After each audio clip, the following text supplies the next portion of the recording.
concert. Thank you, thank you, thank you. Appreciate it. Woo! Oh my goodness, that feels so good. You know, every time I hear that song, I gotta tell you, I blast it, right? I crank up the volume. Most of the time, I don't know what the lyrics mean, but I'm singing along at the chorus, and I'm having a good time because the groove, right? The beat, the melody still makes it a favorite. It's just really awesome. And what we're doing at Unity Church of the Hills is we come together in oneness. We come together in our highest true state of mind. We come together as integrated divine human beings. You know, it's something that we yearn for. Imagine stepping into any place, any time, and knowing you are welcomed and you belong. That's powerful. In this spiritual community, we use the phrase, everyone is welcomed here. Did you know the word welcome can be used as a noun or an adjective? I didn't know until I was doing some research, so hey, if you knew, awesome. But when we use the word welcome as a noun, it simply means the manner that we greet one another, right? And so from that perspective, what we're looking at is basically an acknowledgement that someone exists and they're coming into our space. But when you look at it from the adjective, the connotation is so different. It says to be received gladly, right? Ooh, that's different, isn't it? To be gladly received. This is one of the most welcoming communities that I've had the pleasure of serving. You walk through that door and you just feel the love, right? It's palpable.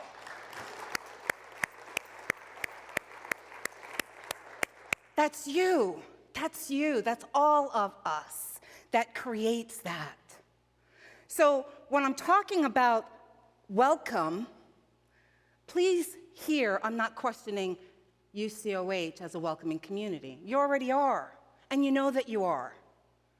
What this talk is about is asking you to go deeper in your awareness, to start looking at your egoic subconscious. With me? Your egoic subconscious. To become mindful of the human thoughts that go through all of our heads. And this small shift in consciousness is really about facilitating you as a co-creator to manifest from a deep place of resonance from your highest knowing. So that's what we're talking about today. So my question to you is, what form of the word are you using? Are you using it as a noun or are you using it as an adjective? As guests come into our community, what do we know? We know that we're a welcoming community, so we welcome them. We can acknowledge anyone's presence and give them the peace of God. But as this community is morphing, and it is morphing, are you having human thoughts like these? Another face that I don't recognize. This community's changing too much. Damn it, somebody's sitting in my seat. What happened to the good old days when I knew everyone? If those are some of the thoughts that you have on Sunday morning, then your welcome may be more in alignment with recognizing someone exists.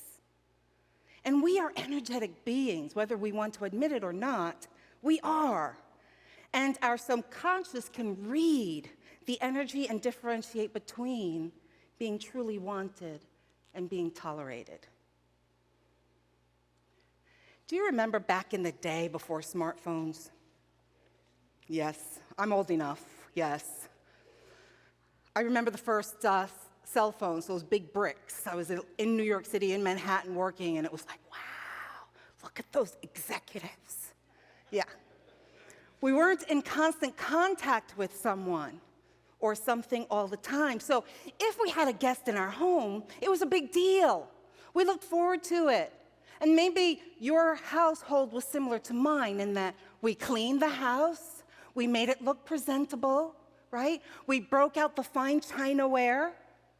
We were all cleaned, and even if it was casual, it wasn't the bummy casual, it was a nice casual that you would put on for company. And we were so excited to spend time with them. Oh, someone's at the door. I think we have company. Honey, I think they're here. Bobby, no, you cannot wear that shirt, Bobby. Did you just take it out of the hamper? That's got yogurt stains and ketchup all over it. No, you cannot wear that shirt. I know they love you no matter what, but you need a clean shirt. So if you want dessert, go to your room, change, clean shirt, and you can brush the teeth because it looks like something's growing there. Okay, thank you. And I'm so glad you're here. Oh, yes, of course I've got tea. I know how much you love tea. Yes, it's the good stuff. Darjeeling, I know how much you love that. I've got that. Yes, and we've got some Sara Lee. Yes, I know you know what I'm talking about when I show you the Sara Lee, right? That's right. We've got some strawberries and some whipped cream. Where is that kid, Bobby? Let's go to the kitchen and really catch up and find where the whipped cream is. All right. Does that sound familiar? Yeah.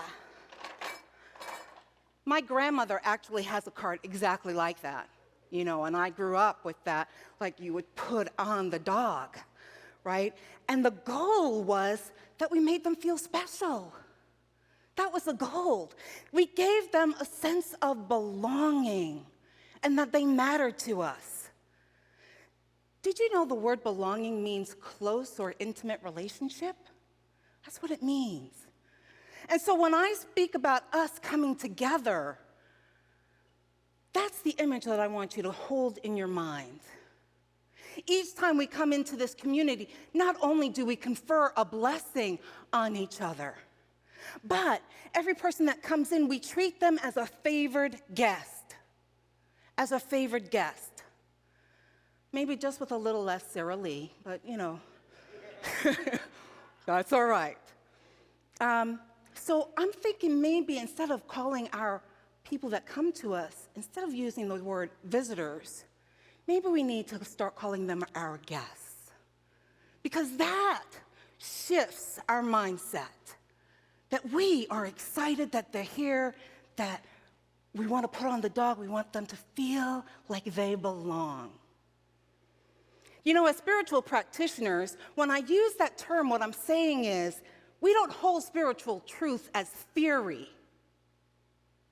What we do is, we embrace spiritual truths in all aspects of our lives. That's what we do. And we know that ours is not to change people or have people meet our expectations of how we think they should show up. Catherine Ponder, in her book, Open Your Mind to Receive. Can I tell you, sometimes when I have an idea of what I'm going to talk about, but I often don't have all the details. And what that means is I have to kind of wait for Spirit. Spirit doesn't care I'm on a time clock and I got 2 days to come up with something good. It doesn't know that, right? So I'm sitting there and I'm like, okay, not hearing anything. Okay. And I hear, go and look at your books. And I go and I look at the books. And I pull this one and I pull up a Bishop Spong book. I can tell you I've never used this book before. I've had it. I've read it, but I've never used it in any of my teachings. And so I smiled because I opened it up. This is signed by Catherine Ponder, and it was signed to Reverend Phil and Dorothy Pearson. Now, if you know anything about our history, you would know that Dorothy Pearson is one of our beloved leaders. She knew Charles Fillmore. And when I was in seminary, she passed. And she wanted seminary students to have some pieces of her. Like, it was part of her legacy. I got to tell you, I've been in Unity 30 years, and I didn't know who Catherine Ponders was, right? Because it wasn't someone that, not Catherine Ponders, let me repeat that.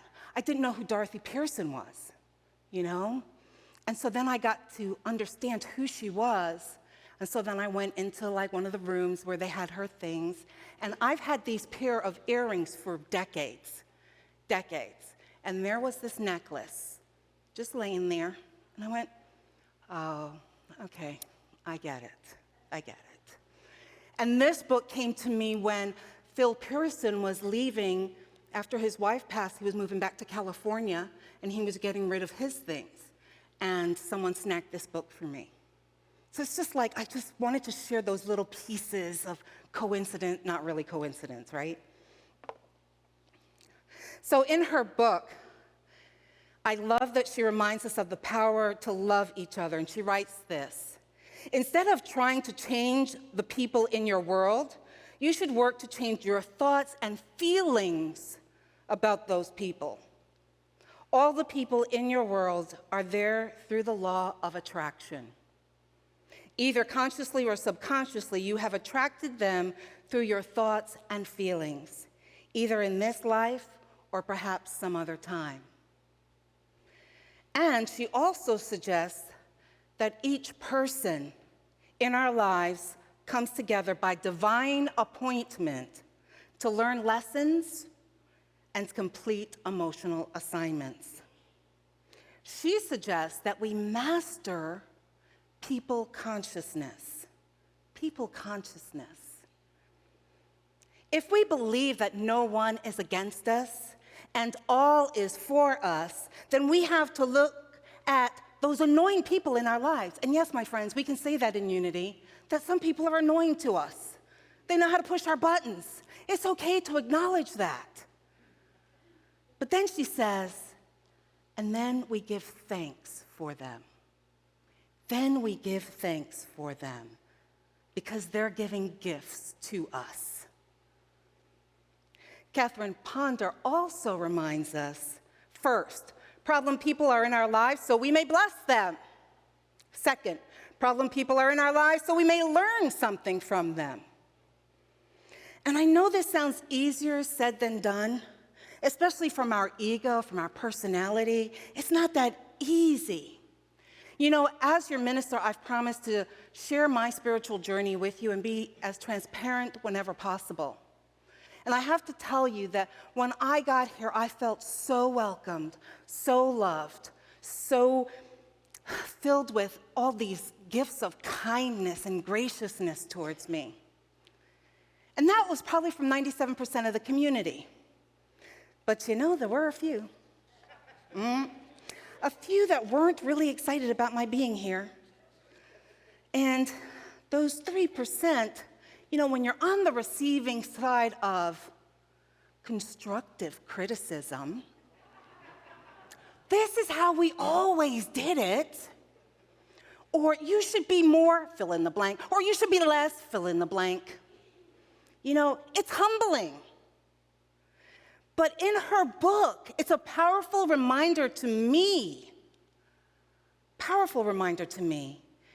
that the more I criticize or condemn others, the more bound I am to them. That those 3% are also of God. And they're here for me even when times it doesn't feel that way.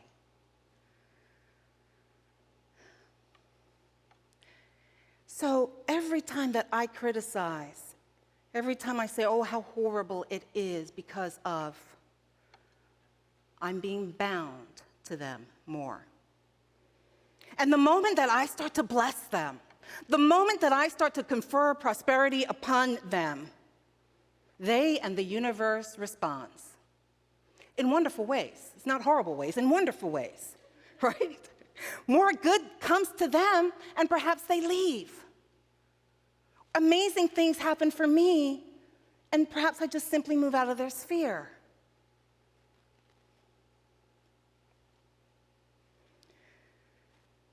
I love this release statement that she uses for this process. I'm going to share it with you now.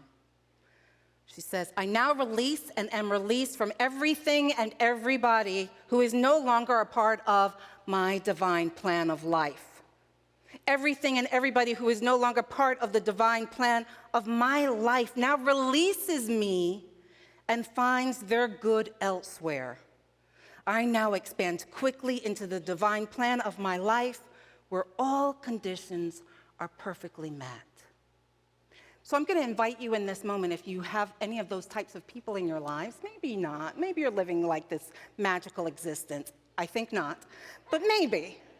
If you'd like to say those from your heart chakra, join me.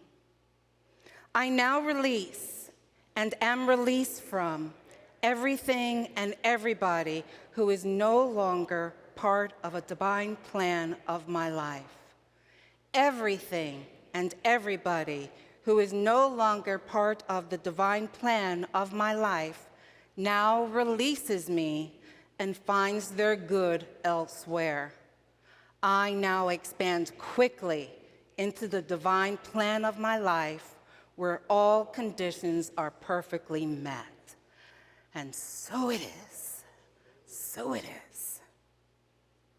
Now, of course, after we do this release work, we're now free to create. We are now free to create. And this is an important time for us to watch our thoughts. Are we still thinking and speaking about how bad they are and what they did? Because if we slip back into that thinking, we are simply going to perpetuate what we don't want. Do you hear me? So once you hear those critical thoughts again, and believe me, my friends, you will, it's just how the mind works. It gets in that groove, and it keeps playing the groove. We talked about that before, right? So don't be surprised. But now choose instead to change your thoughts to holding the divine knowing for you and for them. This mental and emotional shift frees us to create the lives we really deserve. And guess what? When I am living my best life, I am so joyous, so happy that I'm just in the frequency of love, right? I'm in the frequency of love. I fall back into my natural state of beingness, which is to be love incarnate. To be love incarnate. And in that frequency, things that do not resonate, guess what? They just fall by the wayside. And those things that are of love come into my sphere. And before I know it, my life is brighter and fuller than before. And most importantly, I'm at peace. I'm at peace. You know, this is foundational in the law of attraction. That's what the law of attraction is about. It's not about manifesting your parking space. That was simply an exercise to get you to realize your power. That was what that is. So when we come together as a community, just like the Beatles song, right? Come together. We have an opportunity to crank up the volume. Crank up the volume. And cranking up the volume in Unity Church of the Hills means getting into resonance with each other. Seeing each other through the lens that it's all God. Our beloved Lance Lean used to say, nothing but God here. That's what we're talking about, nothing but God here. This is about getting into alignment with Source as the frequency of love. So what I'm really saying is that divine sight and the frequency of love is the volume. Divine sight and the frequency of love is the volume. And just like the song, most of the lyrics didn't make sense, right? I started off with that. The lyrics didn't make sense. And when I say lyrics, I mean people. Hello. Often, right, we don't make sense. People just don't make sense to those around us. And sometimes we don't even make sense to ourselves, right? But when we are welcomed, when we feel this sense of belonging, it becomes this amazing groove, like the song. That groove, that beat, that melody that becomes a favorite. So as we find new ways to be in community together, first I want you to pay attention of what you have just come through, the pandemic. You survived the pandemic. You've just done a marathon of that.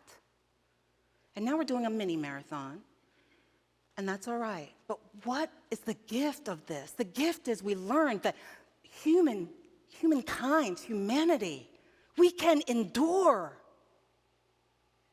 We have strengths that we haven't even tapped into before.